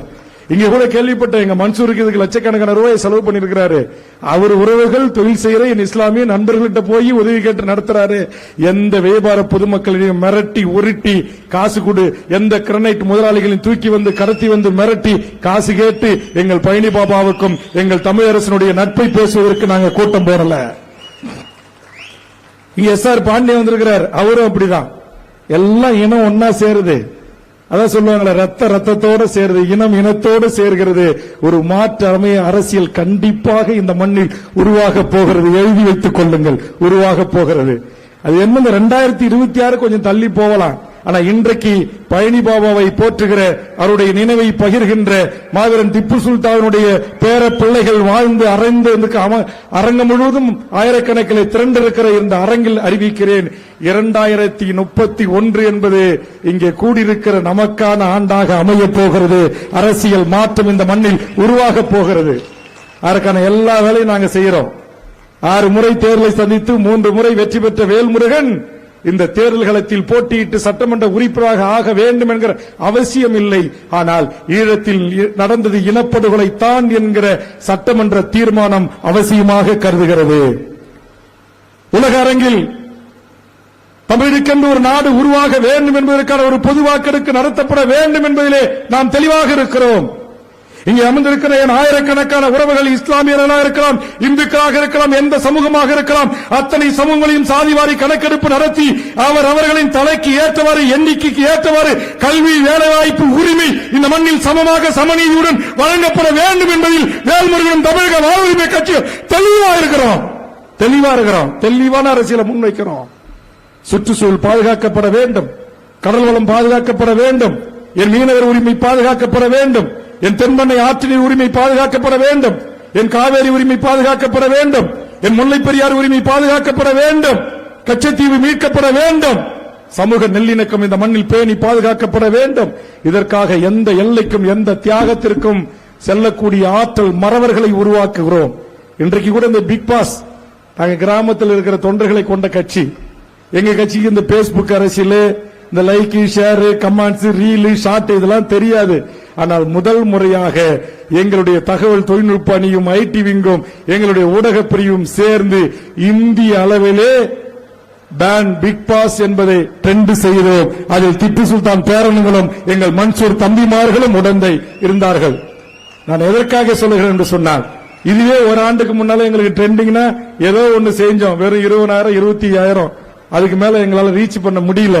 இன்னைக்கு கிட்டத்தட்ட 2.5 லட்சம் கமெண்ட்ஸ், 2 லட்சம் பதிவுகளை சில மணி நேரங்களே உட்கார்ந்த இடத்திலிருந்து தமிழ்நாடு முழுவதும் என் தாய் தமிழ் உறவுகள் இந்த பிக் பாஸுக்கு எதிராக பின்னோட்டம் இடுகிறார்கள்.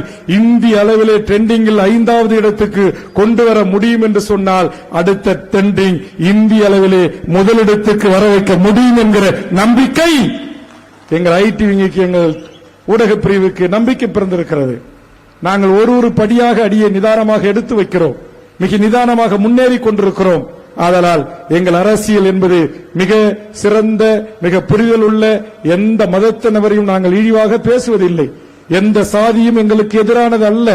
எந்த மொழி வழி சிறுபான்மை பிரிவினரையும் பார்த்து அவர்களுடைய ரத்தங்களை சோதித்து அதன் அடிப்படையிலே சான்றிதழ் அளித்து அவர்களுக்கு அரசியல் அதிகாரம் தர வேண்டும் என்று சொல்லவில்லை.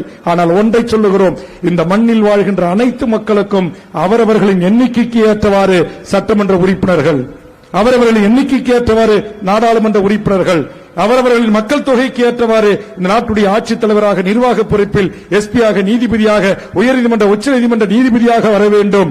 69% இடஒதுக்கீட்டுக்கு மேலே செல்லக்கூடாது என்கிற உச்சநீதிமன்ற தீர்ப்புகளை எல்லாம் இந்திய நாடாளுமன்றத்தில் இரு அவைகளிலும் சட்டம் இயற்றி, எப்படி மறந்து அம்மையார் ஜெயலலிதா அவர்கள் 69% இடஒதுக்கீட்டை பாதுகாப்பதற்கு சட்டம் இயற்றி சட்ட அரணை தந்தார்களோ அதுபோன்று 100% இடஒதுக்கீட்டை இந்த நாட்டில் அமல்படுத்த வேண்டும். 69% இடஒதுக்கீட்டுக்கு மேல் செல்லக்கூடாது என்று சொன்ன உச்சநீதிமன்றம் உயர்சாதி அவ்வாளுக்கு மட்டும் 10% தூக்கி அப்படியே திருநெல்வேலி அல்வா போல் அவ்வாள் வாயில் வைப்பதற்கு எப்படி அனுமதித்தது என்ற கேள்வியை இந்திய நாடாளுமன்றத்தில் அடுத்த தேர்தலில் தமிழக வாழ்வுரிமை கட்சியின் நாடாளுமன்ற உறுப்பினர்கள் எழுப்புவார்கள். அதற்கான அரசியலை நாங்கள் செய்து கொண்டிருக்கிறோம். எங்கள் அரசியல் இப்போது பத்திரிகை இல்ல, எங்ககிட்ட ஊடகம் இல்ல. எங்களுக்காக பரிந்து பேசுற எங்க ஐயா வேடியப்பன் மாதிரி யாரோ ஒரு சமூக ஆர்வலர், அதையும் தாண்டி எங்களுடைய மாரிமுத்து மாதிரி ஒரு ஆளு, எங்ககிட்ட நிறைய எண்ணிக்கையில பேச்சு திறமையான ஆளு இல்ல. இன்னைக்குதான் எங்க மாரிமுத்தும் இலக்கியாவும் கொள்கை பரப்ப கொஞ்சம் கொஞ்சமா பரப்புறாங்க.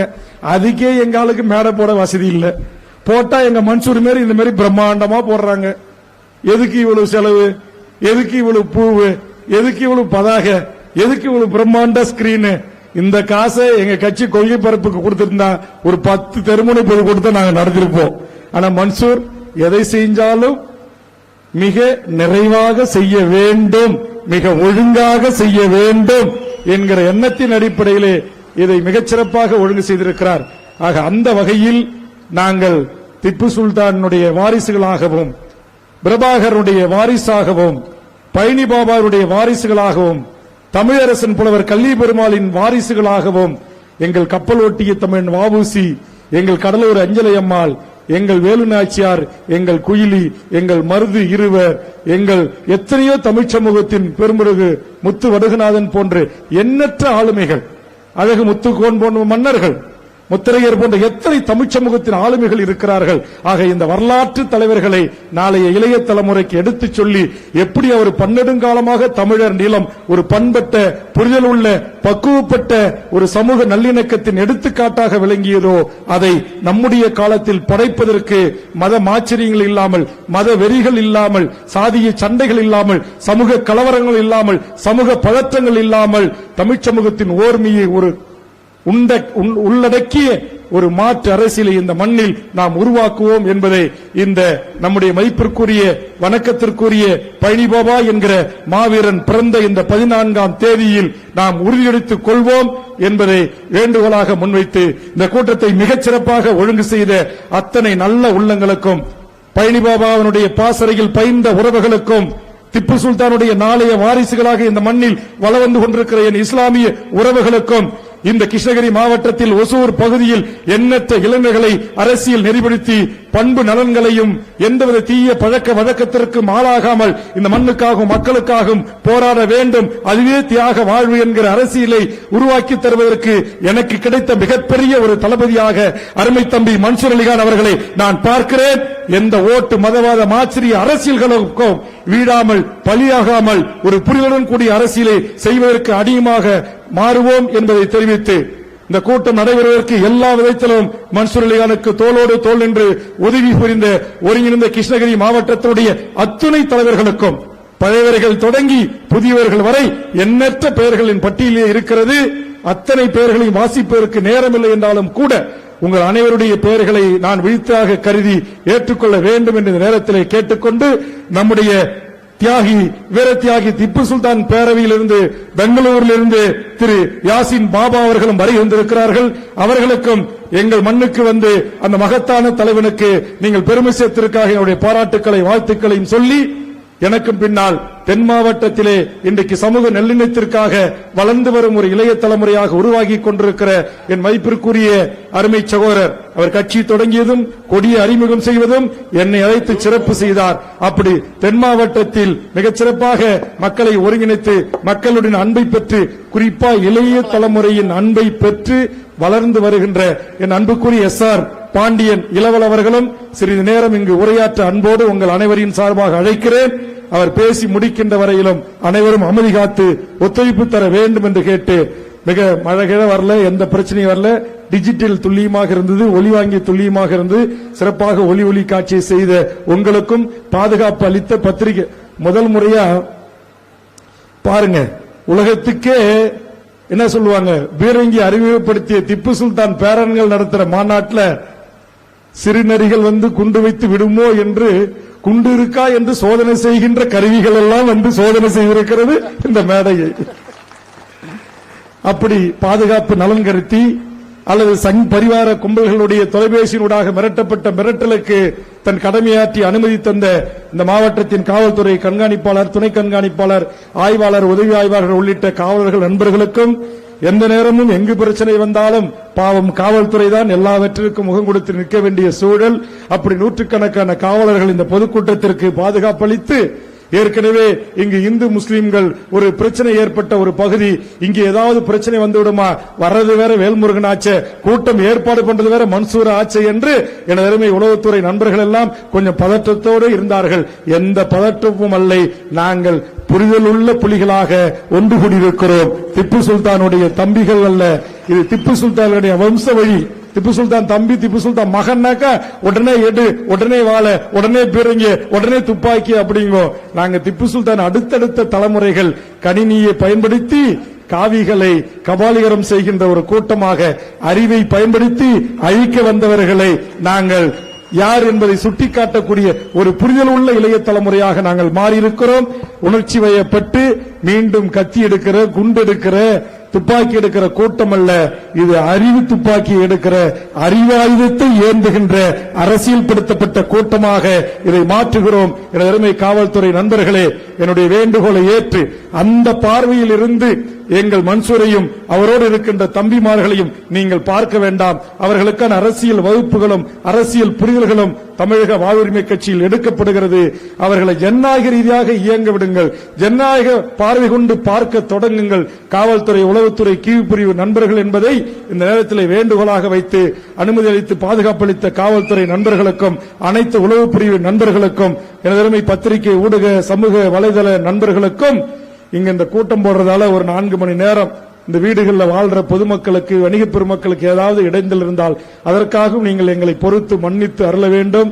நாளைய தலைமுறை உங்களுக்கான அரசியலுக்காகத்தான் இந்த விழிப்புணர்வு பொதுக்கூட்டங்களை, இந்த பழனி பாபா என்கிற மகத்தான மக்கள் தலைவனை பிறந்த நாளில் அமைதி வழி சமூக நல்லிணக்கத்திற்கான பொதுக்கூட்டமாகவும், சுதந்திர இந்தியாவின் விடுதலை போரில் எனதருமை இஸ்லாமிய உறவுகள் செய்த மிகப்பெரிய பங்களிப்பையும் என் நாளைய தலைமுறைக்கு சொல்ல வேண்டும் என்கிற அடிப்படையில் நான் சொல்வதை காட்டிலும் இங்கே வருகை தருகின்ற தலைவர்களும் இரண்டாம் கட்ட தலைமைகளும் சொல்வார்கள் என்கிற அடிப்படையில் ஒழுங்கு செய்யப்பட்ட கூட்டம்தான் இந்த கூட்டம் என்பதை தெரிவித்து அத்தனை நல்ல உள்ளங்களுக்கும் நன்றி பாராட்டி வரவேற்பளித்து பாதுகாப்பளித்த அத்தனை உறவுகளுக்கும் காவல்துறைக்கும் மீண்டும் ஒருமுறை நன்றி கூறி நிறைவு செய்கிறேன். நன்றி, வணக்கம். சார் வாங்க. இல்ல வாங்க வாங்க மேடைக்கு வாங்க.